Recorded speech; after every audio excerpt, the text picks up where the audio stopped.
بیٹا ہم سبق نمبر 3 پڑھے نظریہ پاکستان، جو کہ ڈاکٹر غلام مصطفیٰ خان کا لکھا ہوا مضمون ہے، اور اس میں ہم لوگ صفحہ نمبر 16 پہ پڑھ رہے ہیں۔ اس میں دیکھیں، پڑھتے ہیں آگے۔ چنانچہ 1857 کی جنگ آزادی میں مسلمانوں نے پھر اپنے قدم جمانے کی کوشش کی، لیکن انگریزی اقتدار یعنی انگریزی حکومت مستحکم مضبوط ہو چکا تھا، اس لیے انہیں کامیابی حاصل نہ ہو سکی۔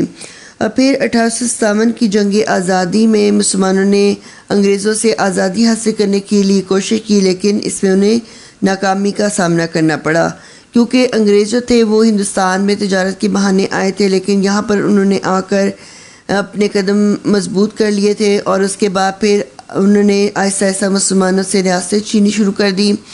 اور پھر انہوں نے آخری مغل بادشاہ بہادر شاہ ظفر کو جو ہے وہ لال قلعے تک محدود کر دیا، اور ان کے اختیارات بھی چھین لیے، اور آخر کار پھر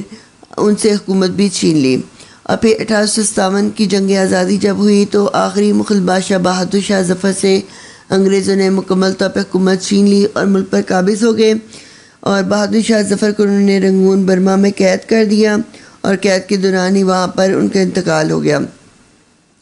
تو یہاں پر انہوں نے چونکہ مسلمانوں سے اقتدار چھینا تھا، اس وجہ سے انگریزوں نے بعد میں مسلمانوں کے انتقامی کارروائیوں کا نشانہ بنایا،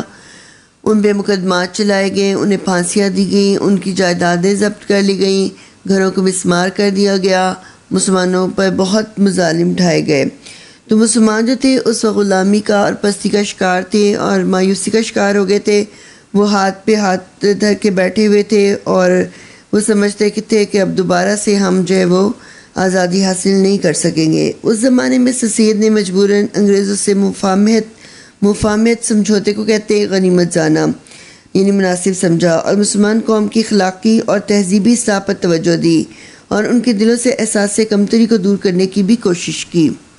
سر سید احمد خان جو تھے مسلمانوں کے ایسے سیاسی رہنما تھے کہ جنہوں نے اس بات کی ضرورت کو سب سے پہلے محسوس کیا کہ مسلمانوں کو ان کی اصلاح کی جائے، تاکہ مسلمان جو اپنے آپ کو غلامی سے نجات دلائیں اور اپنے آپ کو اس پستی سے نکالنے کی کوشش کریں۔ اس مقصد کے لیے انہوں نے اخلاقی اور تہذیبی اصلاح پر توجہ دی، اور انہوں نے جو ہے ایک ادبی اور تعلیمی تحریک شروع کی، اور انہوں نے وہ چاہتے تھے کہ مسلمان جو ہیں وہ اپنی اصلاح کر کے پھر سے اپنا کھویا ہوا مقام دوبارہ حاصل کرنے کی کوشش کریں۔ اس مقصد کے لیے انہوں نے علی گڑھ کالج قائم کیا، اور پھر انہوں نے مسلمانوں کی تہذیب یعنی تہذیبی اور اخلاقی اصلاح کے لیے ایک رسالہ تہذیب الاخلاق کے نام سے بھی جاری کیا، اور اس کے علاوہ انہوں نے مضامین لکھے اور مسلمانوں کی اصلاح کا بیڑا اٹھایا، اور ان کے ساتھ دیگر بھی مصنفین شامل ہیں، جن میں مولوی نذیر احمد اور محمد حسین آزاد، الطاف حسین حالی، مولانا شبلی نعمانی اور سر سید احمد خان، جنہیں دبستان سر سید اور عناصر خمسہ بھی کہا جاتا ہے۔ ان پانچوں نے مسلمانوں کی اصلاح کے لیے کوششیں کیں، اور وہ چاہتے تھے کہ مسلمان جو ہیں وہ آزادی حاصل کرنے کے لیے دوبارہ سے کوشش کریں۔ 1885 میں ہندوؤں نے کانگریس کی بنیاد ڈالی۔ کانگریس کی بنیاد جو ہے وہ ہیوم یا لارڈ ہیوم نے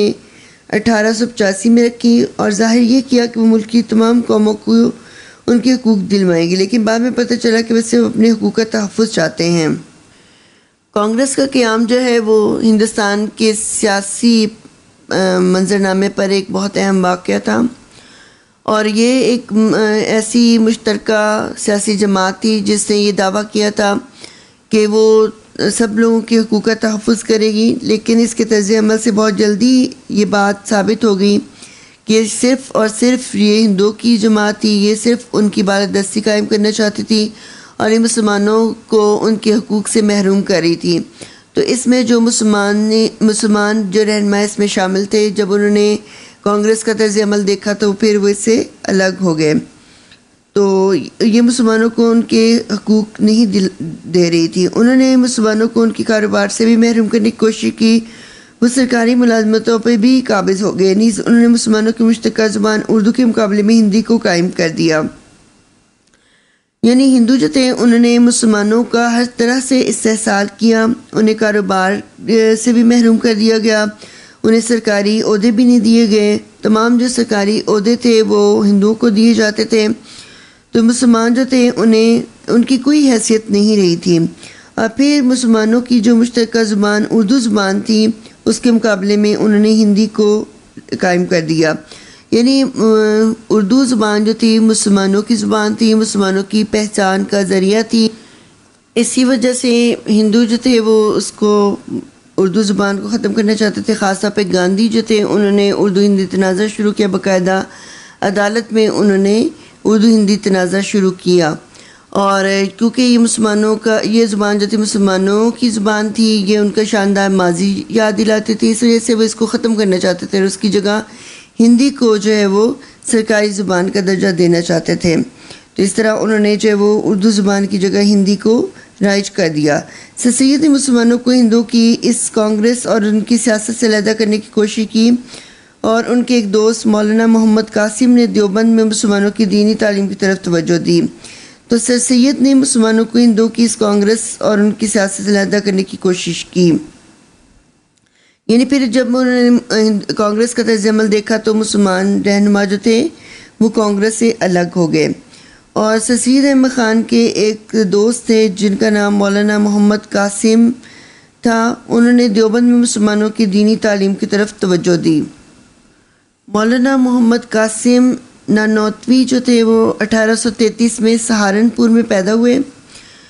تو عالم دین تھے. تو انہیں خواب میں رسول پاک صلی اللہ علیہ وسلم نے